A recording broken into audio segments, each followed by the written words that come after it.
కాశ్యపాన్వే సంజాతం నారసింహపదాశ్రితం రామానుజగురుం వందే పాణినీయపయోనిధిం. భాగవత సద్గోష్ఠికి సాదరంగా ఆహ్వానం పలుకుతూ పెద్దలకు దాసం సమర్పించుకుంటూ ఈరోజు మన భాగవత పట్టణాన్ని కొనసాగించుకుంది. యయాతి తన భార్య అయినటువంటి దేవయానికి తన తన యొక్క కథని, తన వృత్తాంతాన్ని ఒక రోజున తన వృత్తాంతాన్ని అదొక మిషగా పెట్టి తన కథనే చెప్పుకుంటున్నాడు, ఇంకోళ్ళకి ఆరోపించుకుంటూ. అండ్ ఎందుకు ఇలా చెప్పాల్సి వచ్చింది అంటే, ఒక రోజున అతనికి ఆత్మజ్ఞానం కలిగింది. ఇదిగో ఈ ఈ స్త్రీ వ్యామోహం వల్ల కదా నేను ఇలా మోసపోయి ఇట్లా అయిపోతున్నాను అని చెప్పి చాలా అయ్యో జీవితం అంతా ఇలా వృధా అయిపోయింది అనేటువంటి ఒక జిజ్ఞాస, అది ఆత్మజ్ఞానం అంటే. అది కలిగి ఒక రోజున ఆత్మజ్ఞానం కలిగినందువల్ల స్త్రీ నిమిత్తంగా తాను మోసపోవడం తెలుసుకొని యయాతి మిక్కిలి దుఃఖాన్ని పొంది దేవయానితో ఇట్లా అన్నాడు.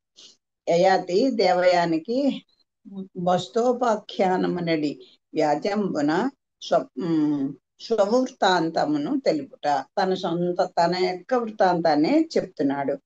ఏమని చెప్పాడు? ఓ మొదటి భాషి, ఒక ఇతిహాసం ఉంది, చెప్తాను విను. అది మన చరిత్ర వంటిదే. పెద్దలు మునులు కూడా దాన్ని విని జాలి పడతారు వాళ్ళందరూ. ఎందుకంటే అయ్యో ఇలా అయిపోతుందా, ఈ జీవస్వరూపం ఇలా ఉందా అని వాళ్ళు ఇలాంటి కథలు విని బాధపడుతూ ఉంటారు, జాలి పడతారు మన మీద. అలాగే నువ్వు కూడా నేను చెప్పేదాన్ని మనస్ఫూర్తిగా అంగీకరించు అని మొదటగా చెప్పాడు. విని అప్పుడు ఏం చేయాలో చూడు. ఒక ఎలాంటిదంటే, ఒక మేకపోతు అంటే చూడండి, పొట్టేళ్ళు అంటారు కదా, అలాంటిది ఒక పొట్టేలు అడవిలో తిరుగుతూ ఒక అడవిలో తిరుగుతూ కర్మవశంగా తను ఒక నూతిలో పడిపోయింది. ఆడపొట్టేలు పడిపోతే దాన్ని చూసింది ఈ మగ పొట్టేలు. చూసి ఆ ఆడమేకను చూసింది ఈ మగ పొట్టేలు, దాన్ని కామించింది. మరి నూతిలో ఉంది కదా, అంచేత ఆ నూతినంతా కూడా తన కొమ్ములతోటి ఆ ఒడ్డునంతా కూడా తరుకుంటూ వచ్చి ఒక దారి చేసి దాన్ని బయటపడేటట్లుగా చేసింది. అప్పుడు అలా రక్షించినటువంటి ఆ మగ పొట్టేలుని తాను ఈ ఆడపొట్టేలు భర్తగా భర్తగా ఉండాలి నువ్వని కోరింది. ఆ రకంగా ఇద్దరు జత కట్టాయి, తిరుగుతూ ఉన్నాయి. తను చూసి కామించినటువంటి పెంటి పొట్టేలతోటి అన్నిటితోటి కూడా ఈ మగ పొట్టేలు జత కట్టేది. ఇది అట్లా దీంతో ఉంటూనే, ఈ ఆడపొట్టేలతో ఉంటూనే తన్ని చూసి వెనకపడినటువంటి ఆడపొట్టేళ్లకు కూడా వాటితో కూడా ఇది జత కడుతూ ఉండేది మగ పొట్టేలు. అయితే అన్ని వేళ రతి పరవశం చేసి కీటించడంలో మన్మధుడనేటువంటి పెనుభూతం వల్ల మేకపోతు చిత్తం ఏమరపాటు చెల్లి మత్తిల్లింది. అంటే ఇక్కడ వరకు కూడా ఎందుకు ఈ కథను తను వ్యాజంగా చేసుకుని చెప్పాడు అంటే, దేవయాని నూతిలో పడిపోయి ఉండడం చూడటం, ఈ యయాతి చూసి తన్నేమో రక్షించడం, ఆవిడ ఇతన్ని పెళ్ళాడమని కోరడం, ఇద్దరు ఉండడం, తన సబ్ది అయినటువంటి కదా శర్మిష్ఠతోటి ఇతను ఒక రోజున కలవకూడదని తండ్రి చెప్పడం, ఆ శర్మిష్ఠని ఈ దేవయానికి రాశిగా పెట్టి శుక్రగుండు వెళ్ళిపోవడం, ఇవన్నీ కూడా ఇలాగే జరుగుతుంది కదా.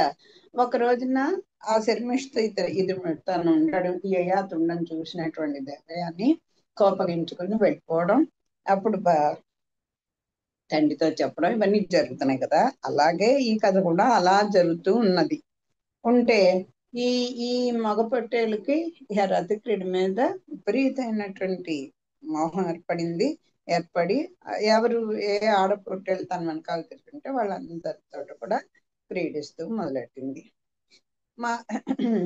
మిక్కిలి వ్యామోహంతో అడతగిన మన్మథ క్రీడల్లో స్త్రీలను పొందును కోరే మూర్ఖుడికి బుద్ధి చాతుర్యాలు ఎలా ఉంటాయో చెప్పు అని తను చెప్పుకుంటున్నాడు. అక్కడ ఒక పొట్టాల గురించి చెప్తున్నా, ఇదిగో ఆ మన్మథి బాణానికి లొంగిపోయినటువంటి కామ ప్రవేశంలో ఉన్న వాళ్ళకి, ఒక మూర్ఖుడికి బుద్ధి చాతుర్యాలు ఎలా ఉంటాయి చెప్పు, ఉండవు కదా అని చెప్తున్నాడు.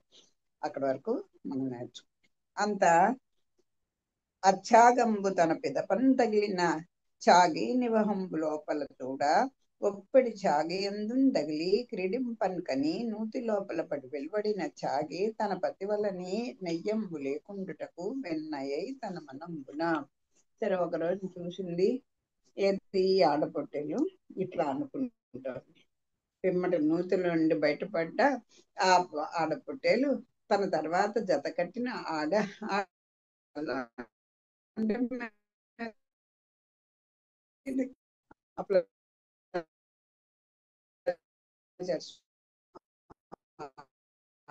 పొట్టేలు అన్ని విధాల అయినటువంటి దాంతో కలిగిపోతూ ఇలా క్రీడుండగా ఈ అసలైనటువంటి పొట్టేలు తన తన పట్ల భర్తకు ప్రేమ లేదన్న సంగతిని గ్రహించి ధైన్యాన్ని పొంది తన మనసులో ఇట్లా అనుకుంది. పలికిన పలుకులు పలుకండు కలంచు నవ్వ కలంచు నవకాంతం చూచి కడు సంచెలుండై నిలిచిన చోట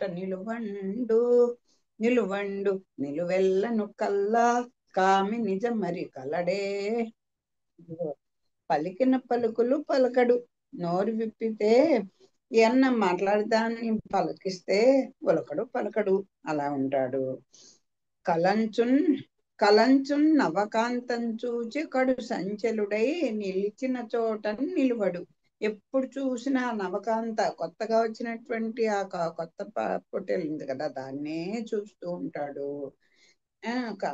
సంచలుడై ఉంటాడు. ఆ కొత్త దాన్ని చూసే కలయడానికి ఎప్పుడు ఎగబడుతూ ఉంటాడు. సంచలుడై నిలిచిన చోట నిలుడు, కాళ్ళు నిలవ అక్కడ దాన్ని కనపడిందంటే దాని వెనకాల వెళ్ళిపోతాడు.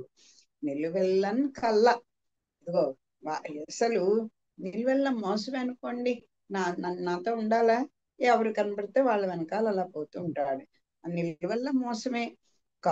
కామి నిజమరిగలండే, కాముకుడైన వాడు అసలు ఏమన్నా నిష్టగలవాడవుతాడా, సత్యవంతుడు అవుతాడా అని చెప్పి అనుకుంటోంది ఆడపొట్టేలు. అని పలికి విడిచి తన్న ఆ యజ వల్లభుండు సురత పరతంత్రుండై మిసిమిసియను శబ్దములు చేయొచ్చు అచ్చాగి వెంటంచని వడంబరు పంచాలకుండే. అంతదానికి కర్తయైన బ్రాహ్మణుండు రోషంబున రతి సమ్మర్దంబు కాకుండా అల్లాడుచున్న ఛాగ వృషణంబులు త్రెంచి వేసిన అచ్చాగంబు క్రిందన్ పడి వేడుకొనిన ప్రయోజనంబు వడగని ఓ యోగ విందుందు కావున బ్రహ్మణోత్తముండు క్రమ్మర అయ్యజ వృషణంబులు సంధించిన అని భావించి ఆ మేకపోతుతో పొత్తు మానుకొని వెళ్ళిపోయింది. అప్పుడు ఆ మేకపోతు రతికి లోపడినదై మేమే అంటూ ఆ పెంటి మేక వెంటపడింది. ఎంత ప్రయత్నించినా దాన్ని ఒప్పించలేకపోయింది. అప్పుడు పెంటి మేక యజమాని అన్న బ్రాహ్మణుడు కోపంతో రతిక్రియకు పనికి రాకుండా అల్లాడేటట్లుగా మేకపోతు అండకోశాన్ని కోసేశాడు. ఆ మేకపోతు క్రింద పడి ప్రార్థించగా పర్యవసానాన్ని ఊహించిన బ్రాహ్మణుడు తాను యోగం తెలిసిన వాడైనందువల్ల మళ్ళా ఆ మేకపోతు అండకోశాన్ని అర్పించాడు. ఇంకా ఇక్కడ కూడా యయాతికి అదే కథ జరిగింది. ఆ శుక్రుడికి తెలిసింది అల్లుడు ఇలా అయిపోయాడని చెప్పేసి, అంతే అతనికి ముసలితనం వచ్చేయాలి, నువ్వు స్త్రీలను చూసుకో మోహపడుతున్నావు కనుక ఆయన చెప్పించడం. ఈయనేమో నేను కొన్నాళ్ళు నా భార్యతో నేను భోగాలు అనిపిస్తా, తర్వాత మీ శాపానికి స్వీకరిస్తానండం, కొడుకుని ప్రార్థించడం, ఆఖరి కొడుకు ఇతనికి మళ్ళీ అదేంటి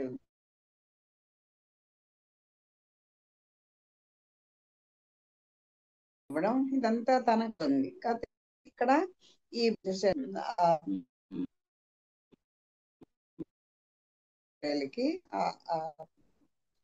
ఆ వ్రణాల్ని కట్ చేసి పడేస్తే మళ్ళీ వాడు ఆ బ్రాహ్మణుడు వృణములు మరలన్ కలిగిన సుషముండై చాగి విభుండు సుందరి తోడన్ విషయ సుగంబులన్ పొందుతూ దృషతుదిన్ తృషతుదిన్ కనడయ్య పెక్కు దివసములయ్యున్. ఈ ఎప్పుడు వెంటనే అది కదా ఆ యాతికి కూడా ఆ యవ్వనం ఎప్పుడైతే కొడుకు తనకు వచ్చేసిందో ఇక మళ్ళీ తన దేవయంతో విషయ సుఖాలను అనుభవిస్తూ ఆయన ఉన్నట్టుగానే ఇక్కడ కూడా మళ్ళీ ఈ మేకప్ వద్దు మళ్ళా అండకోశాన్ని పొందాడు, చేవగలిగింది అయింది, ప్రియురాలతో విశేష సుఖాలను అనుభవిస్తూ పెక్కు దినాలైనా తృష్ణ తృష తృష తుదిన్ కనడయ్యన్ పెక్కు దివసములయ్యున్. తృష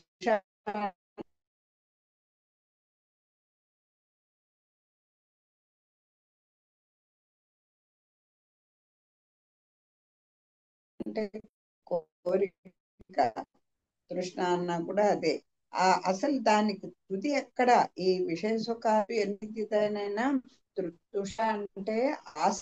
ఆశ ఆశ కడగానలేకపోయింది. ఈ ఆశ అనేది ఎక్కడ, హద్దు ఎక్కడ అనేది ఆ విషయ సుఖాల మీద ఉండేది కోరిక వల్ల తృప్తి ఆపోవడం చేత ఆశ అలాగా ఆశకు హద్దే లేకుండా పోయింది.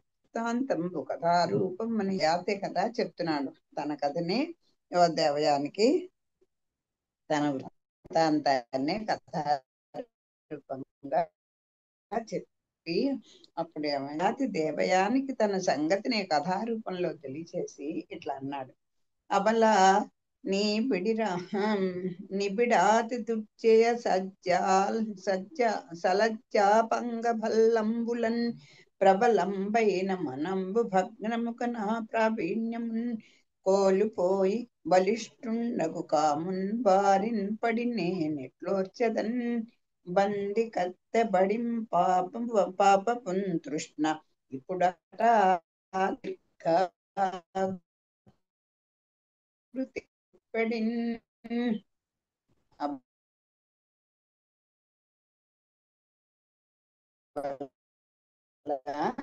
నీ యొక్క పైన మనంబు భగ్నముగా నా ప్రావీణ్యమున్ కోల్పోయి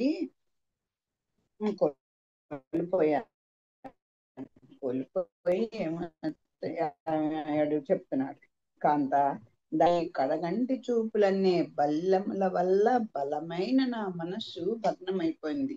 నువ్వు ఒక్కసారి చిన్న సిగ్గుపడుతూ నీ కడగంటి చూపులతో నన్ను కను చూస్తే అవి మన్మథ బాణాల బల్లాల్లాగా నన్ను గుచ్చుకొని నా మనస్సు భగ్నమైపోయింది. అప్పుడు నేనేమయ్యాను? కామున్ బారిన్ పడి నేను ఎట్లోడ్చేదన్, ఇంకా నేను నా తెలివిని కోల్పోయాను. బలవంతుడే ఎట్లో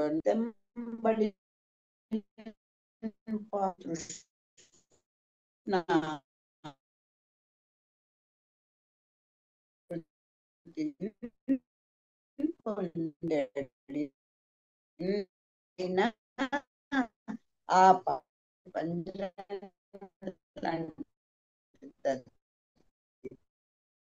దాంట్లోంచి ఆ బికత్తె ఉంది అది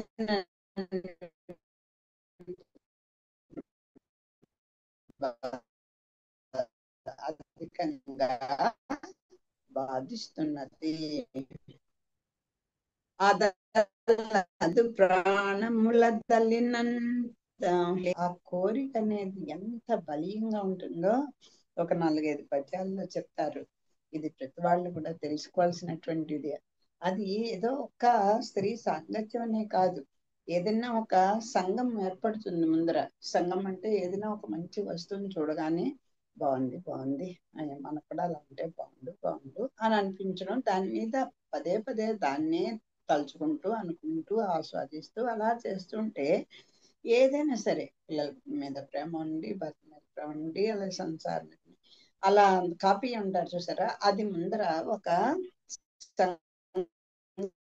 అది అలా అదే ఆలోచనలో మనం ఉంటే అది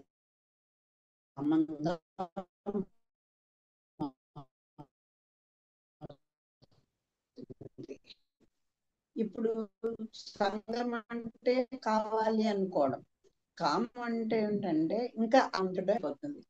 ఆ ఆ ఆ కామం కనుక ఇంకా అధికమైపోయి దానికి తనకి కనుక తీరకపోతే ఏదన్నా కారణాల చేత ఇంకా దాంతో కోపం వచ్చేది, క్రోధం వచ్చేస్తుంది. ఆ క్రోధం ఏం చేస్తుంది? క్రోధం అధికమయ్యేసరికి మనకి కామానికి ఉదాహరణగా రావణాసుడిని, క్రోధానికి ఉదాహరణగా దుర్యోధన్ని మనం చెప్పుకున్నాం కదా. అలాగా అయిపోయి విచక్షణ జ్ఞానాన్ని కోల్పోయి కామాంధుడు, క్రోధాంధుడు కూడా. క్రోధం చేత ఒళ్ళు తెలియని వాడు, కామం చేత ఒళ్ళు తెలియని వాడి స్థితికి మనం వెళ్ళిపోతాం. విచక్షణ జ్ఞానాన్ని కోల్పోతాం. ఇక తల్లా పెళ్ళమా మజ బా అన్నదమ్ముల తోబట్టుల అనేది ఏది కూడా అక్కడికి దుర్యోధనుడి రాజ్యకాంక్ష, పదవికాంక్ష, రావణాసుడికి సాక్షాత్ తల్లినే చెరబెట్టేటువంటి కామవాంఛ. ఇలాంటి దుస్థితికి వెళ్ళిపోతాం. ఏమిటది? ఎందుకండి ఇదంతా ఇంత ఎందుకు అయిపోతుంది అంటే ఆ తృష్ణ, అంటే ఆ కోరిక. ఆ కోరికకి అంతమే లేదు. ఇంకా కావాలి కావాలి కావాలి, తృప్తి తీరని పరిస్థితి అయిపోతుంది అనమాట. అది దాన్ని ఎలా అయినా సరే, నా పరిస్థితి ఇప్పుడు ఇలా ఉంది దేవయాని, అంచేత నేను దీన్ని వదిలిపెట్టాలి అనుకుంటున్నాడు. ఈయనకి ఆత్మజ్ఞానం అయింది కదా, అలా చెప్తున్నాడు. అది ఎలా నన్ను ఇబ్బంది పెట్టింది? అలా అదల్లదు ప్రాణములదల్లిన తొలగినా సరే, ఒకవేళైనా సరే ఇನ್ನು వదలకుండా ఉంటుంది.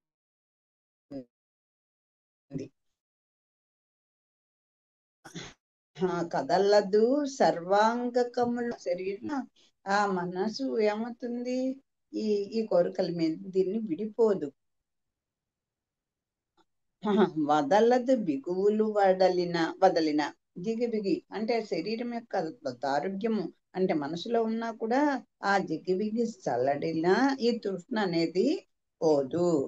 ఇంకా తుది లేది తృష్ణ దీనిని త్రుంపంగన్ వలయు. ఈయనకి అర్థమైందంటే ఇటువంటి ఈ కోరికకి అంతం అనేది లేదు, అంచేత దీన్ని ఎలా అయినా బలవంతంగా త్రుంచి వేయాలి అని నిర్ణయించుకున్నట్టుగా ఆ ఆ దేవయానికి చెప్తున్నాడు ఈయన. ఇంకా ఏమంటున్నాడు? 1000 నీతో కయ్యంబడి ఉన్నవాండ కామ సుఖములందు ఎదొక ఇంచుకైనను డయ్యదు కొనలిడెన్ తృష్ణ నవ పద్మముఖి. ఓ పద్మముఖి, 1000 ఏళ్లుగా నిన్ను కూడి నీతో 1000 ఏళ్లుగా నీతో కలిసే ఉన్నాను. కామసుఖాల పట్ల ఆసక్తి మాత్రం ఇంకా తగ్గటం లేదు. ఏ ఏ మాత్రం బడలిక కలగటం లేదు. ఏమి శరీరం అలసిపోవట్లేదు, మనసు అలసిపోవట్లేదు. కోరిక అలాగే కొనలు సాగుతూనే ఉంది, ఇంకా చిగుళ్ళు వేస్తూనే ఉన్నది. ముదిసెను దంతావళయును ముదిసెను కేశములు తనువు ముదిసెన్ తనకున్ ముదియనివి 2 చిక్కెను బ్రతికెడి తీపియును విషయ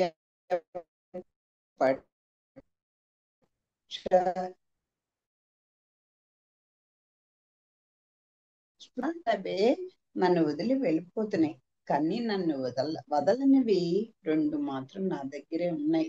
అవేమిటో చెప్తాను విను అంటున్నాడు. ముదిసెను దంతావళియును, ఇదిగో పళ్ళ వరుసలన్నీ కూడా రాలి పడిపోయాయి.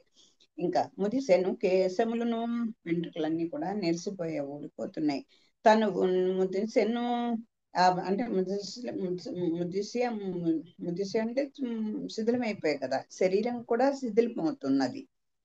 తనకున్ ముదియనివి 2 చిక్కెను. ఇదిగో నన్ను ముసలితనం రాకుండా 2 ఉండిపోయాయి. అవి మాత్రం ఏమిటిట? ముదియనివి 2 చిక్కెను బ్రతికెడి తీపియును విషయ పక్ష స్పృహయును. ఇదిగో బతకాలి, అమ్మో చచ్చిపోకూడదు చచ్చిపోకూడదు, ఇంకా బతకాలి ఇంకా బతకాలి. 110 ఏళ్ళు 120 ఏళ్ళు ఉన్న వాళ్ళకు కూడా వాళ్ళ అయ్యో ఏమో ఈ క్షణమైనా చచ్చిపోతానేమో అని అనిపించదు. ఏమో భగవంతుడు ఎప్పుడు తీసుకెడితే అప్పుడు అంటూనే ఉంటాం. అంచేత ఆ ప్రాణాల మీద తీపి ఉంటుంది, ఇంద్రియ సుఖాల పట్ల కోరిక కూడా. ఈ 2 మాత్రం నన్ను, అవి వాటికి మాత్రం ముసలితనం రాలేదు అని అంటున్నాడు ఈయన. కడలేదాస కడలేదాసాల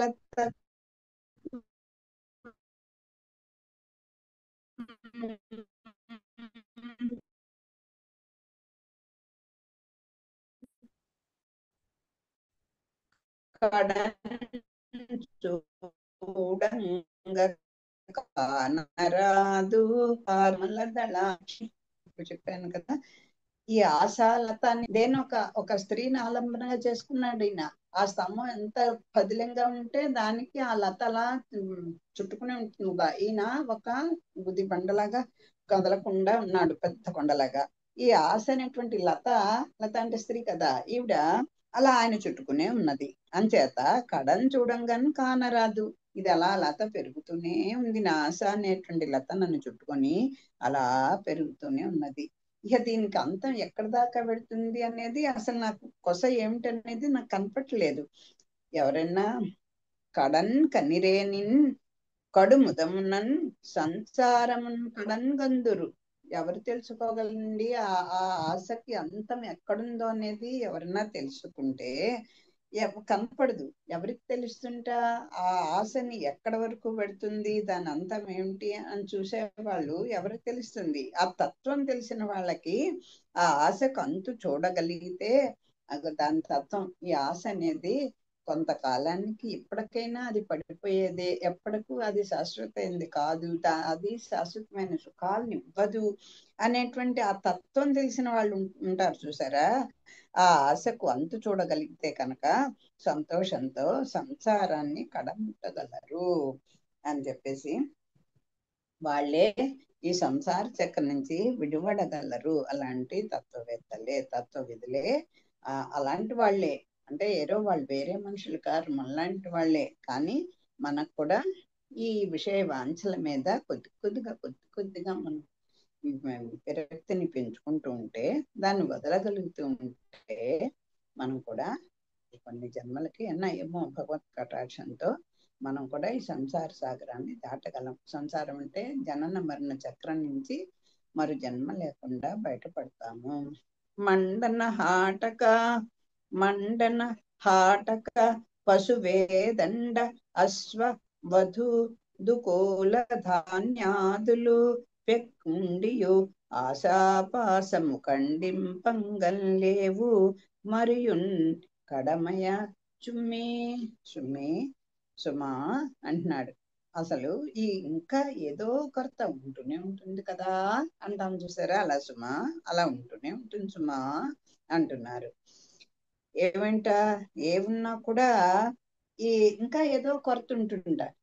ఏముంటే సరిపోతాయి అనుకోవచ్చు కదా. నగలు, మండనము, ఆటకం అంటే బంగారము, పశువులు, వేదండం అంటే ఏనుగులు, అశ్వములు, గుర్రములు, తర్వాత దుకూలములు, అదేంటి అంటే మేలైనటువంటి వస్త్రాలు, ధాన్యాదులు, తర్వాత అదేంటి స్త్రీలు, ఇలా కన్యలు, వధు అని చెప్పారు కదా. వధు అంటే కన్యలు, దుకూలములు అంటే వస్త్రాలు, ధాన్యాదులు, ధాన్య రాశులు ఉన్నాయి, నగలున్నాయి, బంగారాలున్నాయి, పశువులకు పశు సంపద ఉంది, అశ్వబలం ఉంది, కాల్బలం ఉంది, ఏనుగులు అన్నీ ఉన్నాయండి. ఉన్నా సరే ఈ ఆశాపాసాన్ని మాత్రం అవి ఖండించలేవు. ఎన్నున్నా సరే ఇంకా కావాలి, ఇంకా అనుభవించాలి, ఇంకా ఎదుగుతుండే, ఇంకా కోరికలు. ఒకటి అనుభవించిన కొద్దీ ఇంకా ఏదో కొరతే. ఎవరినైనా ఏమండి బాగున్నారంటే ఏదో ఉన్నామండి అంటారు. అంటే ఈ ఆశకి, జీవుడికి తృప్తి అనేది లేకపోవడంతో ఎప్పుడు అలా కలవరపడుతూనే ఉంటాడు, ఏదో కొరత ఉంటూనే ఉంటుంది అనుకుంటాడు. కామోపభోగ సుఖములు వేమారును పురుషుండు అనుభవించుచు నున్నన్ కామంబు శాంతిన్ పొందదు ధూమధ్వజుండు ఆద్యవృష్టిన్ తృంగడు వడునే అక్క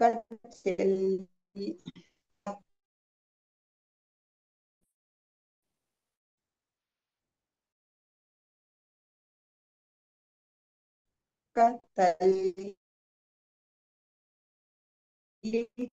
చెల్లెలు ఆ పరమధిక పెద్దవాళ్ళు చెప్తుండాలి. కాస్త ఇంకా అసలు ఏడెనిమిది సంవత్సరాలు చిన్నప్పటి నుంచి కూడా ఆ పిల్లల్ని తోడబుట్టిన వాళ్ళతో కూడా వాళ్ళ దగ్గరగా కూర్చోవడం కానీ, వాళ్ళని మా పిల్లలు ఆడపిల్లలు ఉంటే వాళ్ళ చిన్నపిల్లలైనా సరే వాళ్ళని ఒక పక్క మీద పడుకోవద్దని, వాళ్ళని ముట్టుకోకూడదని, వాళ్ళ మీద పడి ఆడకూడదని, ఇవన్నీ పెద్దలు చెప్తుంటే ఏమిటో పిచ్చివాళ్ళం అనుకున్నాం. ఏమిటి వీళ్ళకి ఇంత చేదస్తో అన్నా చెల్లి పడుకుంటే ఏమైంది, పరపురుషుని ముట్టుకుంటే ఏమైపోయింది అంటే ఇప్పుడు మరీ వెర్రితలను వేసి వితండవాదాలు చేస్తారు. చూడండి ఎంత శాస్త్రీయం అంటే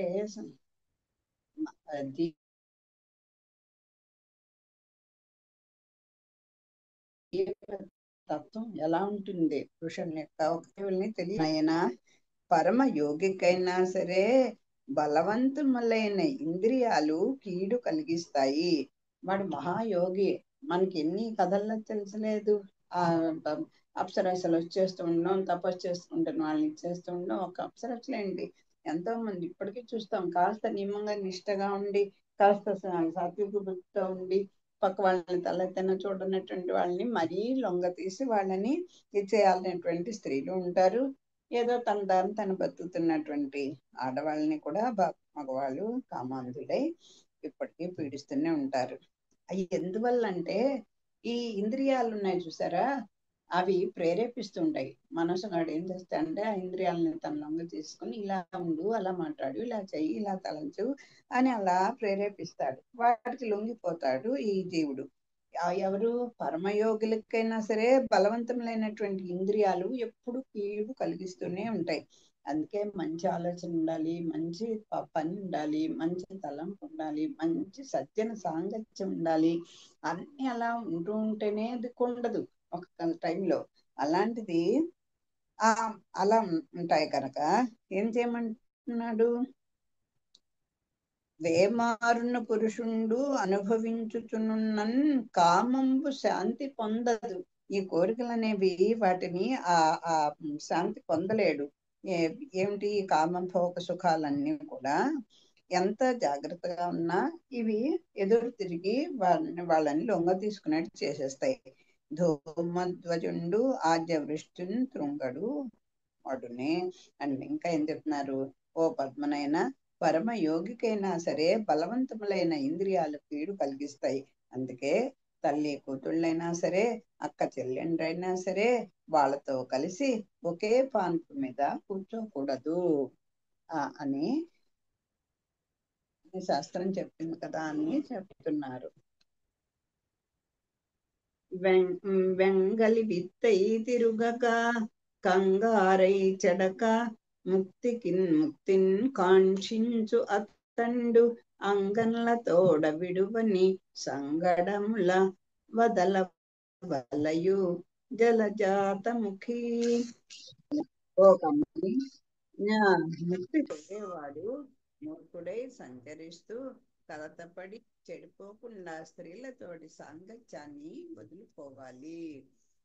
ఇప్పుడు ముక్తి అంటే ఏమిటి, సంసారం ఇంట్లో ఉండి కొన్నాళ్ళకి దీన్ని ఆ సంసార సుఖాలయ్యి వంశం అయిన తర్వాత అతను ఇంకా మూర్ఖుడే ఇంకా సంచరిస్తూ ముక్తి కోరేవాడు ఇంకా మూర్ఖత్వంగా ఇంకా దీంట్లో నుండి సంచరిస్తూ కలతపడి చెడిపోకుండా సాంగత్యాన్ని వదులుకోవాలి. ఇదే దానికి రెమెడీ అని చెప్తున్నారు. అది కావున నేడు మొదలు కృష్ణాఖండనము చేసి నిర్వహించుండై.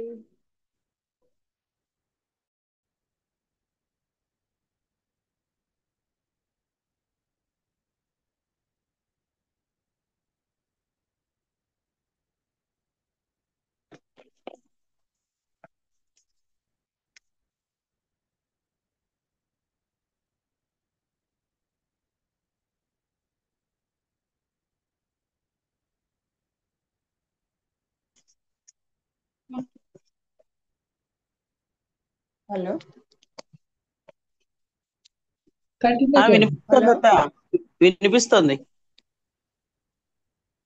వినిపిస్తుంది. ఓకే.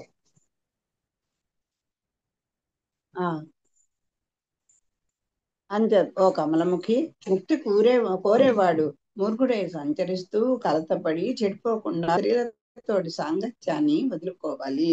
ముక్తి అంటే ఏమిటి? ఈ సంసార చక్రం నుంచి విడిపడడమే ముక్తి. అది కదా కావాలి. మనం కూడా కోరుకోవాల్సింది అదే. ఇంకా దీంట్లోనే అలా పడి కొట్టుకుంటూ ఉండక, అంటే తామరాకు మీద నీటి పోయి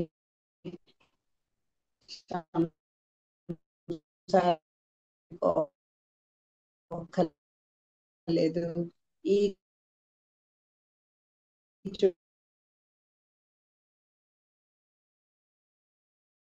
మీకు ఎంత వరకు బాధ్యత అన్నిటితోటి